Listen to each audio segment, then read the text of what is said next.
Здравейте, аз съм Иван Иванов, Сурикактус и днес ще инсталираме Ubuntu. Какво е Ubuntu? Това е операционна система също като Windows или Macintosh, която обаче е напълно безплатна. Не се заблуждайте от това, че е безплатна, тя е поне толкова функционална, колкото и другите две, които изборих. Това, което виждате в момента е Ubuntu 13.04 на моят компютър. Ако искате и вие да имате Ubuntu на вашия компютър, като начало трябва да го изтеглим. За това е нужно браузър, интернет връзка и да посетите адреса ubuntu.com. Тук на този сайт може да откриете интересна информация за Ubuntu. Ако искате просто да си изтеглите версията, вървете на Desktop, Get Ubuntu Now и тук може да изберете между Ubuntu 12.04 LTS и Ubuntu 13.04. Каква е разликата? Тази версия е LTS, т.е. тя ще бъде поддържана по-дълъг период. LTS идва от Long Term Support и до 2017 година може да използвате безотказно тази версия с постоянни апдейти за нея, докато 13.04 ще има съпорт само за 9 месеца. Ако няма качвате сървъра или поради някакви други съображения да не искате да апдейтвате толкова често, стиглете си по-новата версия, понеже тя е малко по-добра от 12.04, поне лично според мен. Тук трябва да изберете дали да бъде 32 или 64 битова версията. Ако вашия компютър е сравнително нов, почти със сигурност е 64 битова архитектура. Ако не сте сигурни, изтеглете си 32 битовата. Аз ще изтегля 64, защото съм сигурен за моята. И имам поне 2 ГБ RAM. Ако имате по-малко, изтеглете си 32, за да върви по-гладко. Цъкаме на това бутонче и тук ни предлагат да дарим някаква сума за проекта на Ubuntu. Аз няма да го направя, ако вие ще го направите, радвам се. Тук ни предлага да изтегли файла. Даваме OK. И според скоростта на вашата връзка, за около половин час трябва да се изтегли този файл. Аз обаче ще прекъсна изтеглянето, защото вече съм го направил.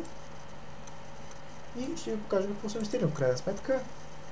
Файла ubuntu-13.04-desktop-amd64.iso. Ако бяхте изтеглили другата версия, ще бъде 12.04. Ако бяхте изтеглили 32 битовата версия, наместо AMD64 ще завършва на i386. Няма значение от това нещо. Сам по себе си този ISO файл обаче няма да направи нищо. Трябва да качим на DVD, CD или на USB флашка. Понеже сме 21 век, аз избирам почти винаги да го правя на USB флашка. На сайта на Ubuntu, там откъдето изтеглихме преди малко, има инструкции как да се случи това нещо. Има за Windows, Macintosh и Ubuntu. Сега ще ви покажа как се случва това на Ubuntu. Изключително просто е. Само да ви покажа и самата страница. Описано е ясно по-ясно, трябва да имате поне 2 ГБ флашка и да пуснете програмата Startup Disk Creator. Ето е тази програма. Тя автоматично засича вашия ISO файл, автоматично засича вашата флашка. Единственото, което трябва да направите е да цъкнете Make Startup Disk. Нищо сложно, 10 минути и имате вече готова флашка.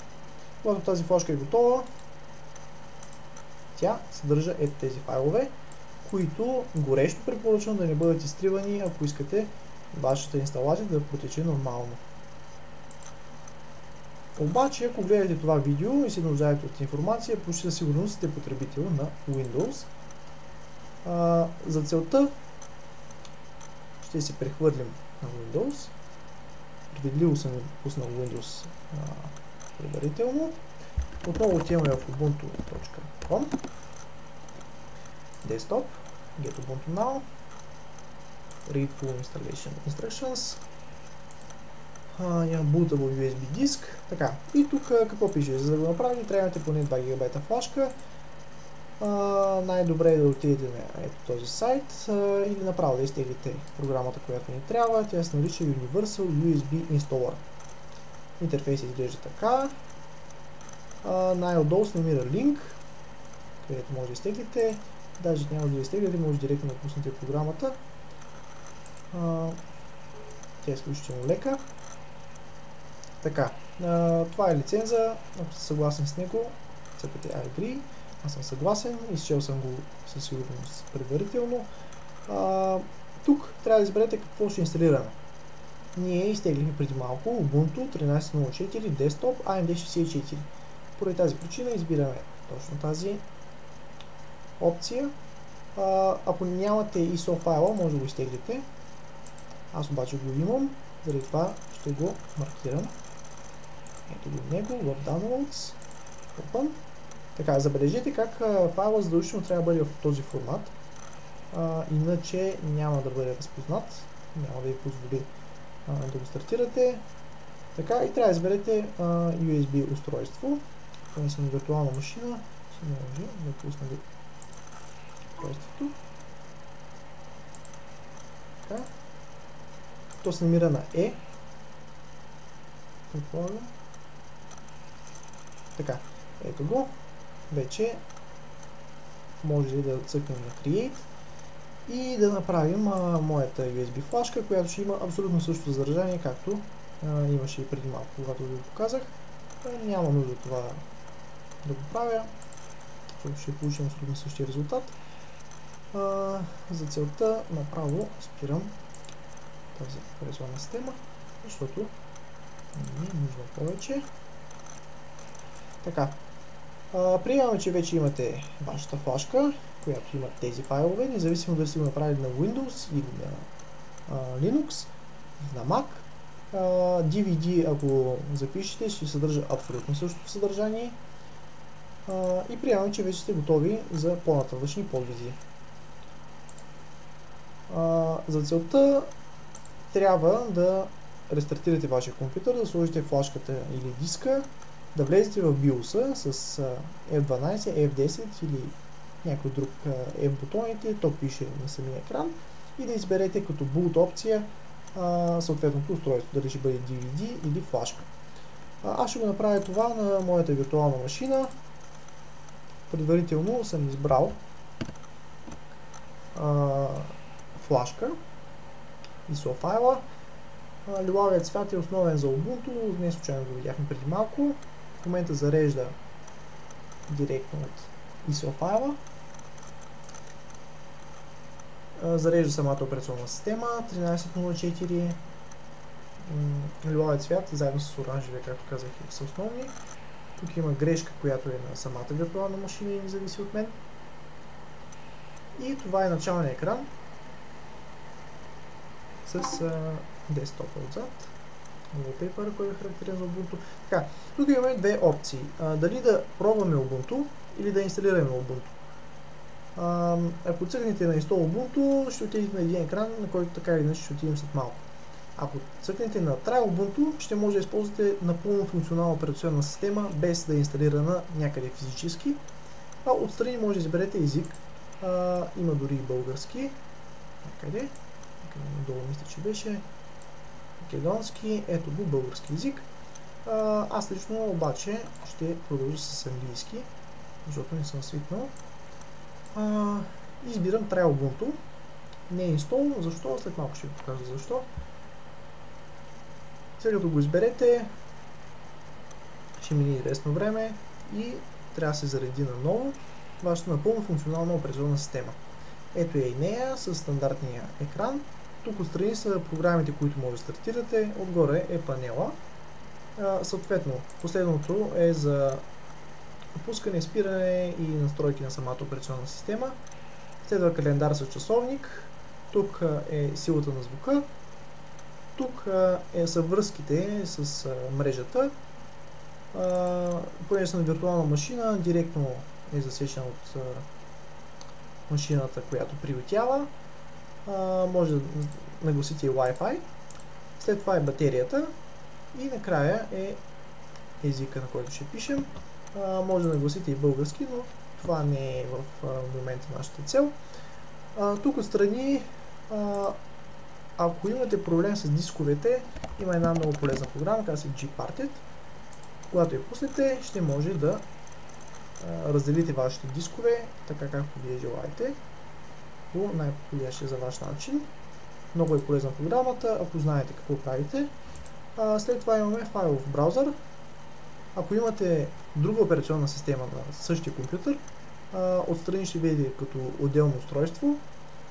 Аз специално за случая съм пуснал една друга виртуална машина на Windows, който преди малко ползвахме. И тук може да се види Windows, Users и така нататък с всичките традиционни неща. Може да се манипулират файловете, не се препоръчва да се трие нещо, защото ще развалим самата операционна система. Много внимателно погледнете ето този файл. pagefile.sys, запомнете след малко, както и ето този users. Запомнете тези две неща, тази директория и този файл. След малко ще ви обясня защо. Когато сте се наиграли, може да затворите това. Имате и напълно функционален браузър. Ако сте се вързали към интернет, може да посетите който искате сайт ubuntu.com и ето, зареди се. Може да обработите текст, електронни таблици, да правите представяния и разни други неща, които вече не са толкова интересни. Приемам, че сте разгледали и сте заинтригувани от Ubuntu, искате да инсталирате. Избираме Install Ubuntu и се връщаме на същия екран, на който бяхме преди малко. Естествено, без възможността за Trial Ubuntu, само да зареди. Така, ето го абсолютно същия екран. Избираме език. Езика е английски, има и български малко по-надолу. И даваме Continue. Сега да дадем Continue, се правят малко проверки. Дали имаме поне 5 ГБ и половина свободно пространство? Да, имаме го. Дали сме свързани към мрежата? Да, свързани сме, за да не ни падне батерията по средата на инсталацията. И дали сме вързани към интернет. Последното не е задължително, но позволява следващите две опции да се изтеглят апдейтите директно по време на инсталацията. Аз няма да го направя това, защото става малко по-бавна инсталацията. И дали да се инсталират софтуер, който е със затворен код за MP3, Flash и така нататък. Аз го избирам, за да мога да слушам моите MP3 след това. Когато сте готови, може да дадете Continue. Следващия екран е най-важният, поне според мен. Преди малко, както казах, имах Windows 7 дял, който ви показах, където имаше две неща, които иска да ви направя впечатление. Сега тук Ubuntu ни предлага да изтрие Windows 7 и да се настани на негово място. Това означава да се изтрият всякакви програми, документи, снимки, музика, филми и така нататък, всякакви други файлове, свързани с Windows.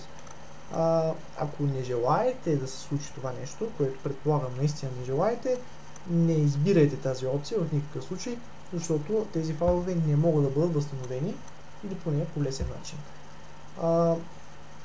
Ако все пак изберете това, имате чисто нов компютър или чисто нов хард и не пише това нещо тук, че ще изтрие другата операционна система, имате две опции. Дали да криптирате вашата инсталация на Ubuntu. Ако изберете тази опция, това означава, че автоматично Ubuntu ще бъде криптирана с дадена парола и никой друг не може да чете тези файлове. Това е много полезно, ако имате някакви много важни документи и искате да ги запазите от чуждо проникване, но има два недостатъка. Единият е, че малко забавя самия процес на писане и четене на файлове, защото всеки път трябва да минат през специален алгоритъм. И другия проблем е, ако забравите тази парола, тези файлове никога не могат да бъдат възстановени или поне по лесен начин. Ние няма да изтриваме Windows 7, ами ще направим нещо друго, защото Windows 7 ни е ценен.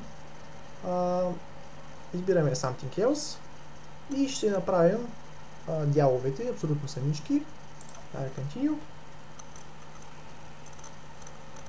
Тук ще бъдат засечени всички дискове, които имаме. В моя случай, в това падащо меню, може да видим, че имаме SDA, SDB и SDB1 и SDB2. Какво означава тия неща? SDA всъщност е диск. SDA е първият диск, който имаме, който аз мисля да използваме.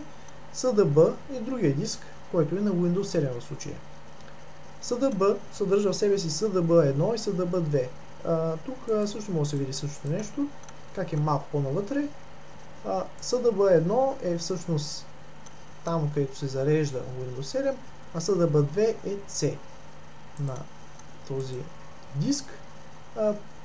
Разберете, че SDA, SDB, SDC и така нататък са отделни физически твърди дискове, които могат да бъдат пипнати и видени. Докато SDB1 и SDB2 са вече разделения вътре в самия диск, които не могат да бъдат видяни по лесен начин. Ние избираме SDA. SDA ще създадем нова таблица. И ето тук вече имаме почти 54 000 мегабайта на разположение. Сега, ако не знаете как се разделя Ubuntu и Linux като цяло, ще ви разбера малко по-различно от Windows, като за целта ще затворя това нещо и ще се прехвърля в ето този файл. Така, какво има в един нормален Windows? Обикновено имаме C, т.е. задължително имаме C. В това C се съхраняват всякакви файлове, като може би най-известните папки са C Windows, където е самия Windows, самите файлове на операционната система, C Program Files, където са вашите програми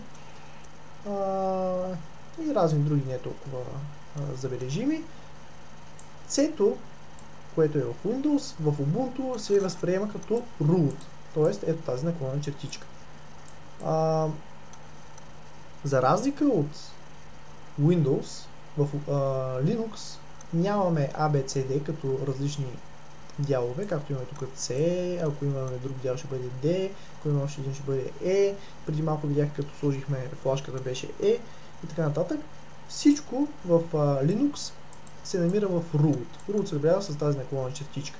Всички папки и файлове се намират в root. Няма файл, който да съществува сам по себе си и да не се намира в root. В root се намират всякакви видове файлове, включително и тези, които ще разгледаме малко по-надолу. Сега, следващото нещо беше pagefile.sys, което иска да забележите много внимателно. Какво представлява това? Е swap. Swap, ако знаете какво прави вашия RAM, ще ме разберете. Ако не, запушете си ушите за следващите няколко минути. Swap файла всъщност е продължение на вашия RAM. Ако имате RAM и той е изпълнен на 90% примерно, операционната система автоматично ще тръгне да пише на хард диска, за да позволи нормалното си функциониране. Докато при Windows този swap файл се прави директно на C, в Ubuntu е желателно за по-добра производителност да бъде отделена като отделен дял. Естествено, това не е задължително, може да направите така, че swap файла да се създаде автоматично някъде в root, но за по-добра производителност се прави като отделен дял. Следващото нещо е C Users, там където се съхраняват My Documents и всякакви настройки на потребителите. Същото нещо го има и в Linux. Нарича се Home директория. Тя може да бъде открита в root Home. Абсолютно директно. Хубаво е да бъде от отделен дял, защото ако нещо се случи с root дяла, то тогава Home директорията със сигурност ще остане читава и здрава и няма да се изтрият и повредят файловете вътре в нея. Естествено, никой не може да ви задължи да направите swap или Home директория допълнително. Но е желателно да го имате. Home директорията е еквивалента, както казах, на C Users и като цяло това е. В нея се съхраняват потребителските файлове и потребителските настройки. Ако някога сте имали проблем с Windows, много добре знаете как преди преинсталация се изкарват всички файлове от My Documents, запазват си някъде другаде и така нататък. Ако направите отделен дял в Ubuntu, това нещо няма да бъде нужно да се случва. Така, тук съм направил и една табличка колко да бъдат размерите. Според зависи колко е голям вашия хард диск, почти със сигурност като съвременен компютър ще бъде по-голям от 20-30 гигабайта. Ако е до такива размери, няма нужда да цепите отделен слоп или хол. Ако обаче е по-голям, например 50 и нагоре гигабайта, е желателно да направите това. Колко да бъде голям рулта? Рулта минимум трябва да бъде 5 гигабайта и половина, да ги речем 6 гигабайта. Ако искате да инсталирате програми, е хубаво да бъде поне 10. Според зависи колко програми ще инсталирате, до 30 е идеално. По-голям, ако не сте сигурни какво правите, няма нужда. Лично аз съм с 30 гигабайта, които съм напълнил, даже няма и наполовина. След това е слоп. Тук има две течения. Едното казва да бъде един път и половина размера на вашия RAM. Аз лично препоръчвам да бъде два пъти размера на вашия RAM, с една оговорка, че ако вашия RAM е по-голям от 2 гигабайта, няма нужда да правите слопа да бъде по-голям от 4 гигабайта. Тоест, ако имате 1 гигабайт RAM, правите вашия слоп да бъде 2 гигабайта. Ако имате 2 гигабайта RAM, правите вашия слоп да бъде 4 гигабайта. Ако имате обаче 3 гигабайта RAM, няма смисъл да правите вашия слоп файл 6 гигабайта, достатъчно са 4. Лично аз никога не съм виждал моя слоп по-пълен от гигабайт и половина. Home директорията, за нея няма ограничения колко да бъде голяма. Желателно е да бъде поне 20 гигабайта, за да могат да се запишат всякакви настройки и така нататък, за да не излизат непредвидени грешки. Ако нямате толкова голямо пространство, просто не да създавате отделен дял. Ако имате тази възможност, създайте вашата home директория, за да бъдете сигурни, че няма да загубите вашите документи, снимки и музика. Ако сте разбрали нещо, радвам се. Ако не сте разбрали, не се притеснявайте. Просто направете това, което ще ви покажа да направите. Връщаме се към инсталацията на Ubuntu. Така, имаме SDA, т.е. първия диск, и в него имаме свободно пространство с размер 54 гигабайта. Първото нещо, което ще създадем, е така наречения root. Той ще бъде, лично аз ще го направя 15 000 мегабайта или 15 гигабайта primary. Сега, тук дали да бъде primary или logical. Каква е разликата? Тя е на много ниско ниво, много е скучно, но primary може да имате само 4 primary partition. Те са по-бързи, но пък има ограничения в количество. Докато ако е логически, те са по-бавни, но нямате ограничения в количество. Аз избирам да бъде primary, защото това е partition, който винаги ще бъде пускан и е много интензивно използван, заради това е хубаво да бъде по-бърз. Къде да бъде този дял, в началото или в края, няма значение, аз по подразбиране в началото, правете го така, да бъде с ext4 файлова система. Тук може да изберете някаква друга, горещо препоръчвам да бъде ext4, понеже е може би най-добрата от предложените за функциите си. И mount point, тук вече ще се определи за какво ще бъде използван този дял. Както казах, за разлика от Windows, където имаме C, D, E и така нататък, тук имаме директно директории и избираме това да бъде нашата root директория. Накратко отново имаме 15 гигабайтов primary дял, който ще бъде разположен в началото на празното пространство с ext4 файлова система и това ще бъде нашата root директория. Когато сте сигурни, че сте постигнали някакъв резултат, давате OK.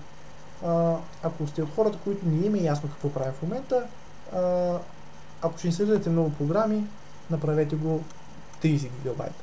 Ако ще инсталирате малко програми, направете го 20 гигабайта. Ако няма инсталирате програми, направете го 10 гигабайта. Така най-просто го кажем. Ако не знаете колко ще инсталирате, по-добре сложете 30 гигабайта, ако имате пространство и дайте OK. Изчакваме малко да се обнови. И ето, вече запълнихме първата половина, 15 гигабайта SDA1, която ще бъде пусната на root. Сега да добавим и swap, понеже аз имам 2 гигабайта RAM на виртуалната машина, ще направя 4000 мегабайта да бъде моят swap. Тук трябва да изберем swap и отново дали да бъде логически или primary, ще изберем да бъде логически този път. Дали да бъде в началото или в края, в началото да разбиране и да се използва като swap. Отново чакаме се обнови. Така, swap като размер казахме 2 пъти размера на RAM паметта до 4 гигабайта. Повече няма нужда. Следващото нещо е да направим нашия home, т.е. всичко останало, което имаме тук, това са 34 гигабайта, като логически дял в началото на пространството, тук вече няма значение начало или край, с ext4 файлова система да се зарежда в home и даваме OK. Ако няма да имате други операционни системи и така нататък, направете вашия home да заема цялото налично пространство. Задайте го като логически дял или като primary, вие си изберете. Почти задължително използвате ext4 и отбележите задължително mount point да бъде home. Даваме OK. И вече сме готови. Вече нямаме free space. Виждаме, че се запълни цялото пространство. Ако сме сигурни, че нещата са готови, даваме install now. Ако не сме, може да се върнем назад, може да променим нещо, като изберем change, или може да изтрием абсолютно всички неща, които направихме преди малко. Все още нищо не е записано, нищо не е разделено на диска. Може да се променя, но в момента, в който натиснем този бутон, няма връщане назад, както се казва. Аз лично мисля, че се справихме добре. Имаме си root, имаме си swap, имаме си home и може да продължим с инсталацията. Избираме това бутонче и вече всичко започва. Тук трябва да изберем къде се намираме. Хубаво е, освен часовата зона, да си изберем и близко пространство, защото тази информация ще бъде използвана за това откъде да изтегляме апдейтите, т.е. скоростта, с която ще се апдейтва операционната система. София по подразбиране се го открива. Continue. Тук следващия прозорец, който ще се отвори, е за клавиатурата. Може да изберете каква клавиатура използвате.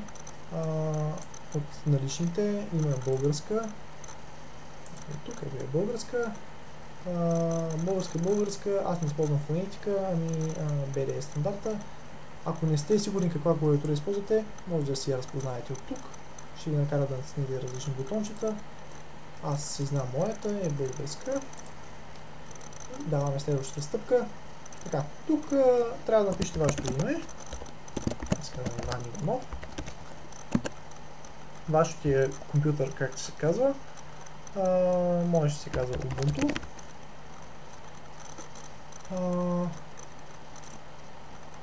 Ubuntu операционна система. Тук трябва да изберем потребителско име. По подразбиране ни предлага първото ни име от истинското ни име. Аз обаче ще си избера Cactus. Изберете си парола. Парола ще бъде QWERTY. Трябва да повторим тази парола.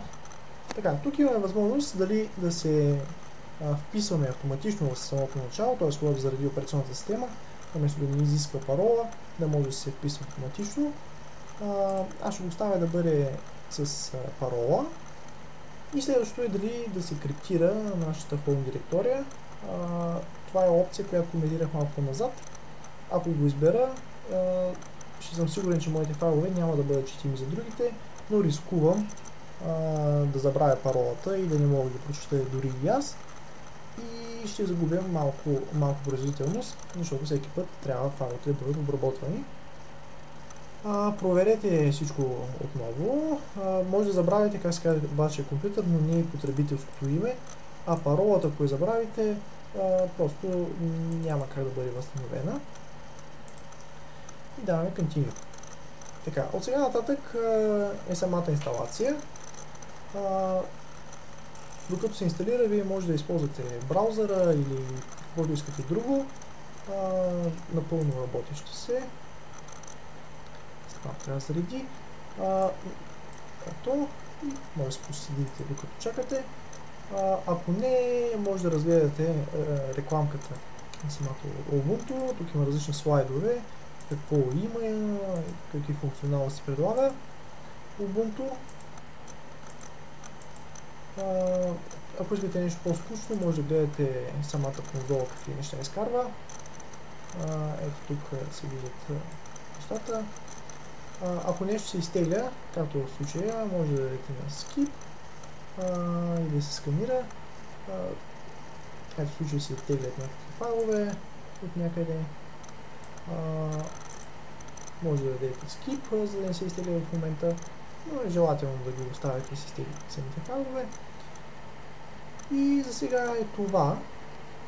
Нека да оставим определената система да се инсталира. Ще отнеме около 20-30 минути.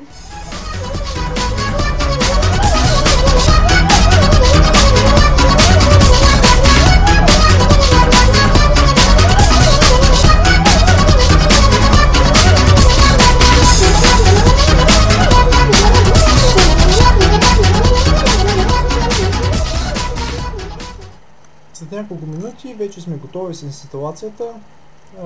Когато сме готови, излиза този прозорец, че инсталацията е приключила и то успешно. И ни предлагат или да продължим да тестваме операционната система, или да рестартираме. Аз ще избера да рестартираме.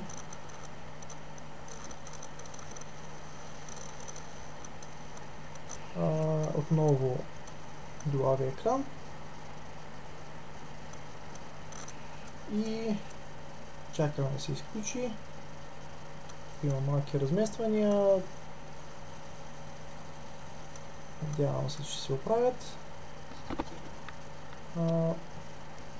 Казват ми да махна това, което имам като устройства. Така, махна го. И би трябвало. Ето, това е началният екран. Вече имаме операционната система. Избираме Ubuntu. Първият път, когато се пуска, е малко по-бавно от нормално, защото се правят допълнителни донастройки. Това не трябва да ви притеснява. Въпреки всичко се зарежда относително бавно. Ако имате SSD, ще се случи много по-бързо, за под 10 секунди по-бързо дори от Windows, но от диск е много бавно. Това е началният екран на Ubuntu. Отново се чу традиционния поздрав. Може да изберете сесия като гост, може да изберете и вашето потребителско име. Пишете паролата, в моя случай QWERTY, натискате Enter и няколко секунди по-късно ви трябва да зареди интерфейса, който е абсолютно същия както и при инсталацията. Както ще видите след малко, отстрани имаме отново иконите, които може да пускаме, дори са подредени абсолютно същите икони. Отгоре имаме абсолютно същата лента, за абсолютно същите функционалности, но те ще бъдат обект на друго видео. За сега надявам се съм бил ясен, изчерпателен. Благодаря за вниманието. Ако има някакви въпроси, не се притеснявайте, попитайте. Аз съм се научил също с питане. Благодаря.